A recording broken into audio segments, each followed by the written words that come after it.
안녕하세요. 테일인 한약국의 김도윤입니다. 오늘은 약과 한약의 차이에 대해서 이제 설명드리고자 합니다. 약과 한약은 어떤 차이가 있는지, 각각은 어떤 특성이 있고, 어떤 때 어떤 약을 먹으면 좋을지에 대해서 말씀드리고자 합니다. 우선 제가 사용하는 용어에 대해서 설명을 드리도록 하겠습니다. 혼동을 피하기 위해서 과학을 바탕으로 한 현대의학이 사용하는 약을 양약이라고 이름하고, 동양이 철학을 바탕으로 한약이라고 하겠습니다. 한약은 동양아시아에서만 있는 전통의학으로 전 세계에서 현재 우리나라만 특이하게 이제 탕약을 만들어서 복용을 하고 있고요. 탕약이라고 말하면 이제 원재료를 술이나 물 같은 거에 넣고 끓이면서 만드는 까만 물을 뜻합니다. 중국과 일본은 물약보다는 이제 과립제나 알약으로 만든 이제 재형화된 형태의 한약을 주로 사용하고요.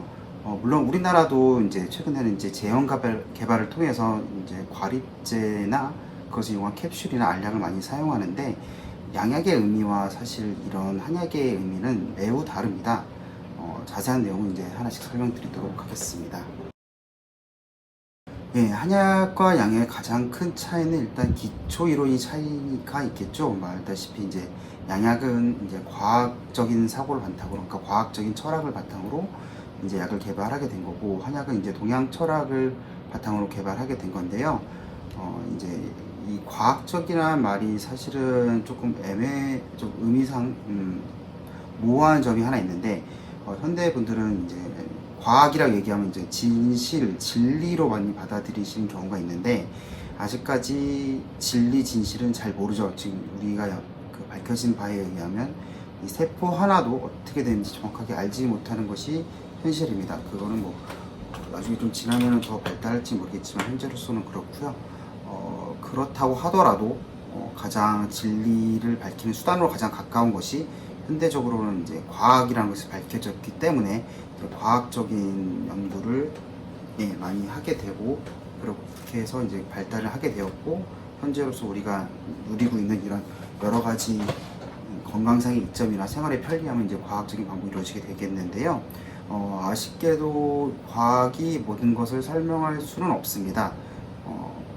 그래서 제가 생각하는 한약은 이런 과학적인 방법으로 설명하지 못하는 인체의 어떤 부분에 대해서 이제 보충해주는 이런 게 되겠죠. 그래서 조금 더 간략하게 설명을 드리면은, 이게 좀 내용이 너무 많아서 그렇게 설명을 잘 못 드리겠는데, 과학적인 의학 발달은 먼저 일단 기초 이론이 먼저 만들어집니다. 그래서 어떤 병에는 어떤 단백질이나 어떤 인자들에 인해서 이 병이 일어나게 되고, 이 병을 치료하기 위해서 이 인자를 찾아서 이 인자가 즉 뭐 또 활성화된 단백질이라면 그 활성화된 단백질의 활성도를 낮춰준다든지, 어떤 것이 부족하다면 어떤 걸 채워넣다든지 그런 원인을 이제 찾아야 되는 이론이 먼저 성립을 해야 됩니다. 즉 과학적인 방법을 위해서는 어떤 가설을 만들게 되고, 그 가설을 증명하는 방법으로 이제 이 과학적인 방법으로 이제 어떤 것을 증명하고 약을 개발하게 되는데요. 이 적응증이 밝혀지지 않으면은 약을 개발할 수가 없습니다. 따라서 먼저 적응증이 밝혀지고, 적응증이 정해지면은 거기에서 어떤 기전이 밝혀지고, 그 기전에 맞는 약물에 즉 어떤 물질이 이런 작용을 하는지 그 물질을 찾아내거나 만들고, 그 물질이 이제 우리가 먹었을 때 체내 혈중 농도가 얼마큼 올라가고, 그 올라간 혈중 농도가 이제 반응에 어떻게 나타나는지, 즉 물질이 있고, 그다음에 먹은 다음 혈중 농도가 있고, 그 다음에 이제 반응하는 이 3단계가 이루어지는 것이 이제 현대 과학에서의 의학을 증명하는 방법의 이제 기초 이론입니다. 최초의 그런 컨셉추얼한 이런 의약품 중에 하나가 글리백이라고 해가지고, 예전에 마법의 탄환이라고 해서 특정 이제 어떤 것을 타겟팅하는 이런 항암제로 돼서, 이전에 백금제제나 이런 것들보다는 훨씬 독성이 적고 되게 효과가 강력한 것들을 개발해서 이렇게 하게 되고, 현대로서 계속 이런 식의 컨셉을 계속 하고 있는데요. 사실은 그 과학적이라는 그 현대 의약품들도 정확한 기전과, 그리고 그 혈중 농도와 그 반응과의 상관관계가 있는 약이 그렇게 많지는 않습니다. 사실상 밝혀진 것들이 나오는 것들이 이제 논문으로 이렇게 나오게 되긴 하는데요.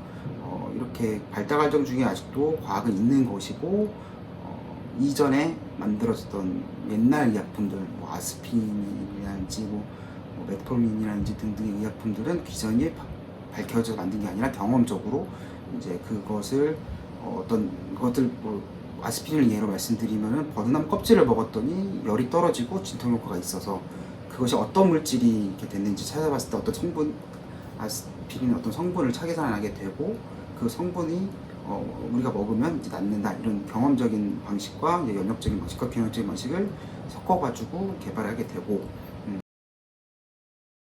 이제 근데 그것이 이제 양약과 한약의 또 큰 차이인데요. 양약 같은 경우는 이제 거기서 끝난 것이 아니라 경험적 밝힌 것을 임상시험, 인체적용 시험을 통해서 인체적용 시험은 사실 용어가 좀 다르죠. 인체적용 시험은 이제 건강기능식품에서 인체적용 시험이라고 하고 약은 이제 인체 시험이라고 하는데 그 인체 시험을 통해서 이제 밝혀진 것들을 이제 약으로 쓰고 용량과 용법을 정해서 그렇게 쓰게 되는데요.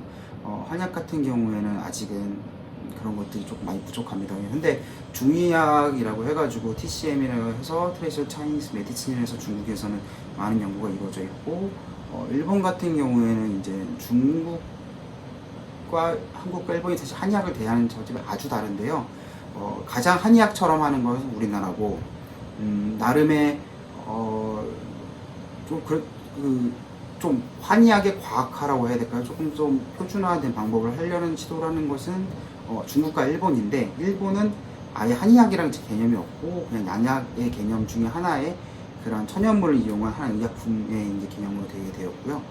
중국 같은 경우는 좀 더 특이하게 그 의료가 이원화되어 있긴 한데 한 1.5원화라고 얘기해야 될까요? 저도 뭐 중국에서 제가 생활해 본 것은 아니어서 정확하게 알지는 못하지만은 제가 논문을 보거나 이렇게 중의사분들한테 말씀을 들었을 때는 일단 중약이 먼저 위수로 되어 있고 이제 양약을 이제 좀 심각한 질환에 쓰이는데 좀 우리나라와 다르게 조금 더 혼재되어 있는 개념이고, 우리나라는 이원화가 되어 있죠. 의학의 약학의 경우에는 이원화가 되어 있진 않은데 현재로서는 그 과는 나눠져 있는데 의료 정확하게 1원화, 2원화의 체계에 있어서 제가 속한 한약사 같은 것들은 아직은 조금 제도 안에 있지는 못한 것 같습니다. 그래서 제한적으로 쓰는 것들은 처방이나 이런 것들이 있긴 한데 일단적으로는 이제 이론적으로 봤을 때 1원화된 나라는 중국, 일본이 있고, 중국은 조금 특이한 1원화고 나름의 중의학과 한약, 양약이 이제 특성이 사라졌고 우리나라 완벽한 2원화로 양약과 이제 한약이 이렇게 있습니다. 한약 같은 경우에 현재로서는 완전 경험에 의해서 나오고 임상시험도 할 수가 없는 가장 큰 이유가요. 기초 이론이 틀리기 때문입니다. 기초 이론에서 조금만 더 쉽게 설명을 드리면은 양약 같은 경우에는 아까 말씀드렸다시피 이제 과학적인 방법으로 이제 저울증을 찾고 기전을 찾고 그것에 맞는 물질을 찾은 다음에 그것이 인체에 어떤 미치는 영향을 이제 찾아서 그것을 이론적을 바탕으로 용량을 결정하고 투여 방식을 정한 다음에 약을 투여하고 사람들이 어떤 반응과 부작용을 봐서 이제 약이 개발되고 그렇게 하는데요. 한약 같은 경우에는 그 뒷과정이 없죠. 그냥 예전에 있는 고서들, 옛날에 있던 그런 책들에 이런 처방들이 나왔으니까 이 질환이 이렇게 된다라는 것까지인데 현대에서 많이 표준화한다는 그 한방의 과학화, 한약의 표준화 해서 우리나라도 연구를 굉장히 많이 했었고 저도 석사 때까지는 그런 연구를 좀 많이 했었습니다. 근데 이게 하다 보면서 가장 크게 문제점이 뭐냐면은 그 한약이 가장 큰 문제는 일단은 원형의 한약재, 그러니까 천연물이라는 것들이 이제 풀이나 그런 동물성, 녹용 같은 게 가장 대표적인 건데요. 그냥 원형에 있는 것들을 말려서 아니면 뭐 절단을 한다든지 세정을 해서 이렇게 물을 끓는 물에 달이죠. 아니면 술을 좀 넣거나 이렇게 달이게 되는데 가장 큰 문제가 생명체입니다. 이런 천연물들은 생명체이기 때문에 어떤 한 가지 성분이 있질 않아요. 우리 사람으로 생각을 하면은 손 있고 발 있고 손 있고 다리가 있고 뭐 여러 가지 머리카락도 있잖아요. 각각의 성분들이 다르게 있겠죠. 사람을 예를 들어서 좀 적절하진 않긴 하지만 어쨌든 이 사람 안에 이 다양한 성분들이 있는 것처럼 어떤 구성 물질 다 다른 것들이 이루어진 것처럼 식물도 마찬가지로 한 가지 성분이만 있지는 않습니다. 당류도 있을 것이고 탄수화물도 있을 것이고 지방도 있을 것이고 단백질도 있을 것이고요. 그리고 어떤 특정 성분이 많지도 않고 가장 중요한 거는 이 생명체이기 때문에 우리도 뜨거운 곳에 가면은 이제 까맣게 타기도 하고 좀 살이 찌기도 하고 빠지기도 하고 이렇게 되겠죠. 마찬가지로 식물도 마찬가지로 환경에 따라서 다른데 이 표준화되게 하려면은 한 가지 성분이 아니면 알 수 있는 몇 가지 성분들이 일정하게 나와야 됩니다. 즉 양약 같은 경우에는 기전이 정해져 있고 그것을 작용하는 물질을 알고 있기 때문에 그것의 양만 컨트롤하면 되지만 그것을 합성하면 되겠죠. 어떤 분자를 합성하면 되는데 한약은 어떤 게 작용하는지를 모릅니다. 한 가지 예를 들어서 감초란 양이 있으면 이제 글리시진이라는 성분이 많이는 있는데 그것이 퍼센트로 따지면 2%가 안 됩니다. 그 2%가 안 되는 것이 우리 몸에 작용을 다 한다라고 말할 수는 없죠. 게다가 가장 크게 문제가 되는 점은 양약 같은 경우에는 그런 기전이나 이런 모드 오브 액션이라고 해서 MOA라고 하죠. 이런 기전들이 밝혀져서 이렇게 작용하는 것을 넣어주면 이렇게 작용이 되게 되는데요. 한약 같은 경우에는 그런 것이 조금 의미가 다릅니다. 그 동양 철학을 설명하기가 사실 짧은 시간에 매우 힘든데요. 이 동양 철학 같은 경우에는 우리가 많이 들으셨던 태극, 음양, 한열, 허실 이런 것들이 이제 개념적인 의미로 잡혀 있는데요. 이런 것들이 바탕이 되어서 인체도 마찬가지로 어떤 음양의 이제 밸런스가 잘 맞춰져 있는 상태인 건데 이것이 이제 외부에 의해서 풍한, 서습, 조화 아니면 스트레스 아니면 위에서 누가 날 때린다든지 내가 다친다든지 이런 여러 가지 원인 외부에 의해서 내 몸이 망가지게 되거나 내부로서는 음식을 잘못 먹는다든지 아니면 스트레스 받는다든지 이런 등에 대해서 우리 몸이 망가지게 되고 이제 그것을 나타난 것은 이제 밸런스를 이제 어떤 뭐 침을 넣는다든지 망가진 기의 흐름을 뭐 돌린다든지 아니면 저는 약을 주로 전공을 했으니까는 약에 대해서 말씀을 드리면은 한약을 쓰는 그 약재들이 각각의 성질이 조금 있습니다. 그래서 기미라고 얘기하는데 그 간단하게 얘기하면 맛이에요. 그래서 단맛, 짠맛, 신맛, 매운맛 이런 등등의 성질을 이용해서 우리 몸에서 부족한 것들을 이제 채워주거나 많은 것들을 밖으로 빼주게 하거나 이런 것을 의미로 이제 쓰게 됩니다. 즉 한의학, 즉 동양 철학에서 바탕으로 한 그 우리의 동양아시아에 있는 이 전통적인 의학은 적응증이란 게 없어요. 어떤 질병명을 하는 게 아니라 증상으로 이제 구분하게 되고 그것에 맞는 것을 채워주게 됩니다. 상한론이라고 이제 나름의 그 되게 외감병, 그러니까 이 바이러스나 세균에 의한 병에는 되게 체계가 잘 갖춰져 있는 나름 학문 서적이 있는데요. 그런 거 했을 때 태양병, 태음병, 뭐 양명병 이렇게 해서 병을 나누긴 하는데 사실 이것은 어떤 한 가지 지금 현대 의학에서 말하는 병과는 매우 다릅니다. 이해를 조금 돕기 위해서 당뇨를 이제 예시로 설명을 드리겠습니다. 당뇨는 한의학에서는 이제 증상으로 말할 때 소갈증이라고 이야기도 하고요. 현대에 의미에서 당뇨병이라고 이야기하는데요. 현대에서는 당뇨병은 인슐린이 부족하거나 인슐린에 대한 저항성으로 나타나서 혈액 중에 당이 많이 있게 되고 그것을 위해서 말초 혈관 장애가 일어나 이제 사지가 썩는 등 이제 이런 병들이 나타나는 무서운 질환이죠. 그래서 이 당뇨병을 고치는 약은 사실 없죠. 당뇨를 고치는 것이 아니라 당뇨의 역할을 할 수 있는 인슐린을 투여한다든지 아니면은 인슐린의 저항성을 인슐린 저항성 목표 있는 걸 낮추는 약을 먹던지 아니면은 그 당을 밖으로 뺄 수 있는 것을 먹던지 아니면 GLP-1이라고 하는 리셉터의 글루카곤 리셉터에 작용을 해서 어떤 이제 시그널을 통해서 이제 작용하게 되는데요. 그런 여러 가지 약들이 있는데 한의학에서는 이제 당뇨라고는 이제 증상이 있긴 있죠. 그 당뇨, 오줌에 당이 있다는 표현을 하게 되는데 그거보다 이제 소갈증이라고 이야기합니다. 그래서 한의학에서는 기전이 조금 많이 설명이 다릅니다. 제가 동의보감을 좀 읽어보겠습니다. 수양명 대장경은 진액을 주관하는데 여기에 소생병이 생겨 열이 생기면 눈알이 누렇게 되고 입이 마른다. 이것은 진액이 부족해졌기 때문이다. 조경용, 유경은 혈을 중화하는데 여기에 소생병이 생겨 열이 생기면 음식이 이내 소화되어 빨리 배고파한다. 이것은 혈 가운데 화가 잠복해 있어 혈이 부족해졌기 때문이다. 맺혔다는 것은 진액이 부족하여 맺힌 것이며 축축한 두께가 없어진다는 것이다. 이것은 다 조혈로 생긴 병이다. 라고 해서 전혀 좀 의미가 다르죠. 과학적인 그 의학에서는 이제 인슐린이라는 호르몬을 이 호르몬의 작용에 의해서 이제 혈액 중에 있는 그 당의 성분이 우리 몸에 되게 중요한 에너지원이 되는 것이 들어와서 이제 우리 몸을 구성하거나 몸에 쓰는 에너지가 되는데 한의학에서는 이제 열이 몸에 생기게 되고 그 열로 인해서 우리가 이제 또 계속 설명을 좀 동의봉을 좀 드리면은 소갈병에는 소갈, 소중, 소신 세 가지가 있다. 열기가 위로 올라오는 것을 심히 혀하여 받게 되면 심화가 떨어진 것을 수렴하지 못하기 때문에 가슴속이 번조하고 혀와 입술이 붉어진다. 이렇게 된 사람은 목이 말라 늘 물을 마시고 소변을 자주 누는데 양은 적다.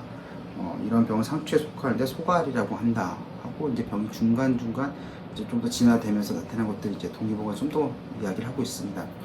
이런 식으로 병을 바라보는 관점 자체가 이쪽은 물질적인 것에 기반으로 작용을 하게 되고 동양의학은 좀 사변론적인 의미로 작용하게 되는데 양약은 그래도 왜 나타나고 원조 독질 먹었을 때 나타남으로 먹지 말아야 된다 이런 것들이 나타나는데 한약 같은 경우에는 사실 그런 부분에 대한 연구가 많이 없습니다.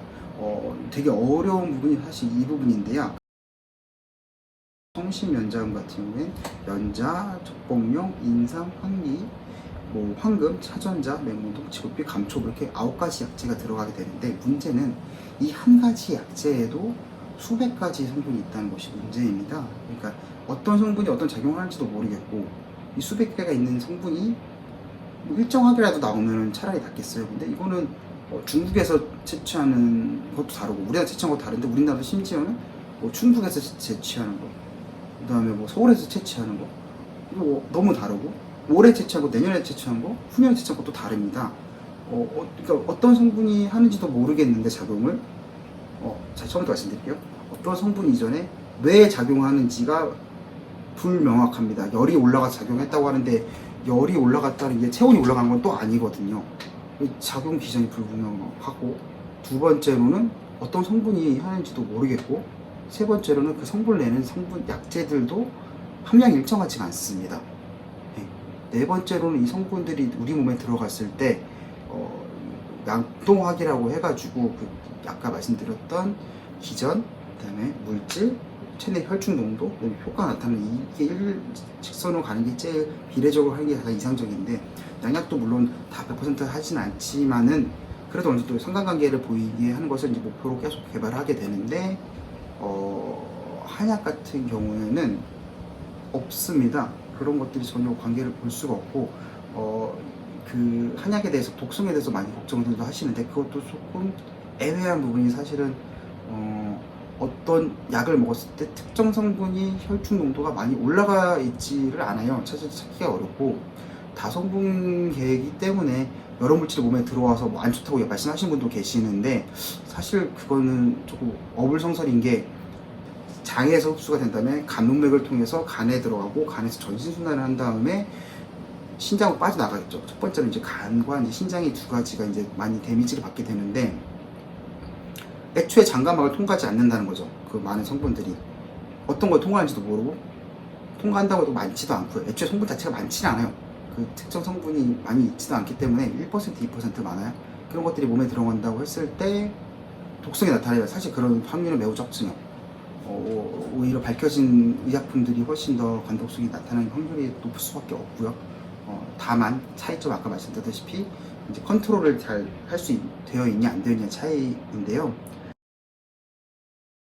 한의학은 동양 철학의 카테고리 내에서 한약을 써야지 그게 효과가 나타나고 그게 맞는 것이지 어떤 한 성분이 어떤 물질 몇 가지가 나타나서 컴플렉스로 나타나는 효과는 밝힐 수가 없거든요. 현재로서 현대 과학에서는 불명확한 적응증이 없는 그러니까 당뇨는 당이라는 확실한 마커가 있어서 적용을 하는데 예를 들어서 가래예요. 가래인데 한의학에서는 가래에 대해서 맑은 가래, 거품 마른 가래, 노란 가래, 가래가 위치가 코에 있는지, 목에 있는지, 기관지에 있는지, 그 가래가 한의학에서 봤을 때는 폐로 인한 건지, 비로 인한 건지, 소화기 이상이 있는 건지 이런 걸 되는데, 양약에서는 그런 개념이 없이 객담제 약간 이런 식이잖아요. 그러니까 이렇게 못하는 것이 있다는 거죠. 양약이 좀 부족한 것들, 정증이 안 잡힌 것들, 그러니까 과학으로서 아직까지 밝히지 못한 것들. 그래서 제가 뭐 과학, 뭐 동양 철학 각자의 영역이 있고 하나의 철학이고, 이제 그것으로 인해서 이제 부족한 것들을 서로 채워줄 수 있다 이런 말씀을 드렸는데요. 이걸 말씀드린 가장 차이도 말씀드리고 했던 가장 큰 이유는 사실 이 말씀을 좀 드리고 싶었어요. 동양의학 하에 그런 음양, 한열, 허실, 그 다음에 어떤 밸런스가 깨진 것을 한약이 채워주는 그런 것들을 있을 때 생각보다도 많은 분들이 좋아하셨고 효과를 보셨어요. 제 경험상에도 도움이 되시길 바라며 감사합니다. 김도인이었습니다.